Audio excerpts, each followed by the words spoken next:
Okay, just for a second, picture it. You're floating in the absolute blackness of space. You look one way, and there's Earth, this stunning blue marble hanging behind you, and then you look the other way, and there's the moon, your destination. But getting there, it's not as simple as just pointing and shooting. The whole 10-day journey is balanced on a knife's edge, a true razor's edge. Let's dig into what that actually means. This is really the heart of the problem, you know? It all boils down to this. You've got one single critical engine burn that dictates the entire 10-day trip, and just one mistake, even a tiny one, can unravel everything. The pressure, honestly, is just unimaginable. All right, so let's zoom in on that one moment, that one perfect burn. It's a maneuver with a very specific, kind of cool name, and it is without a doubt the single most important thing you do after leaving the relative safety of Earth orbit. This is where the mission really truly begins. Trans-lunar injection, TLI for short. Now, it sounds super technical, right? But think of it like the most epic, high-stakes slingshot you could possibly imagine. It's one perfectly timed, perfectly aimed engine burn that literally flings the spacecraft out of Earth's gravity and sends it hurtling across 250,000 miles of empty space on a path that will, hopefully, cross paths with the moon. And this is the part that is just so hard to wrap your head around. There is only one shot. One. That's it. You don't get a do-over. After those engines cut off, that spacecraft is basically just coasting. It's a bullet fired from a gun, and its entire 10-day path is determined by that single violent moment of fire and thrust. So, if you only get one chance, what happens if it's not absolutely perfect? Well, in space, there is no such thing as a small mistake. Every single error has a cost, and that cost adds up fast. And boy, do the consequences escalate. The tiny miscalculation in that burn, well, now you have to use precious fuel to make course corrections later on. A little bit bigger of an error? Uh-oh,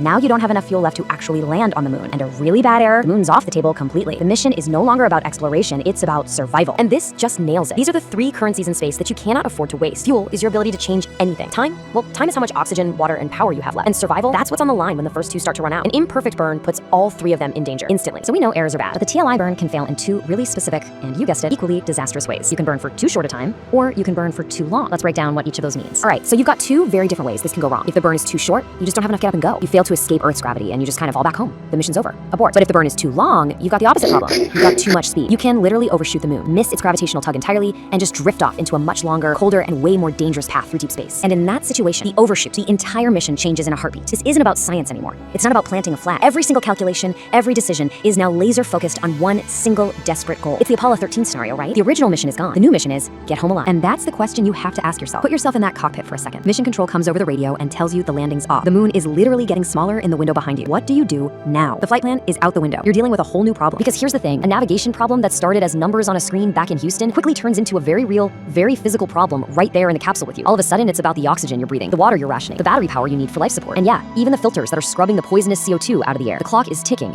and every second consumes something you cannot get back. And even if, against all odds, the crew can stretch their resources and survive that long trip back toward Earth, there's still one last terrifying challenge waiting for them: re-entry. It is a violent, incredibly precise maneuver. You come in at the wrong angle, and you either burn up like a shooting star, or you skip off the atmosphere like a stone on a pond, lost to space forever. That one little error at the start could make a safe ending totally impossible. And that really leaves us with this final, powerful idea. We always celebrate the arrival, right? The landing, the one small step. But the real measure of success, the absolute triumph of engineering and the human spirit, isn't just about getting there. It's about making sure you can still come back.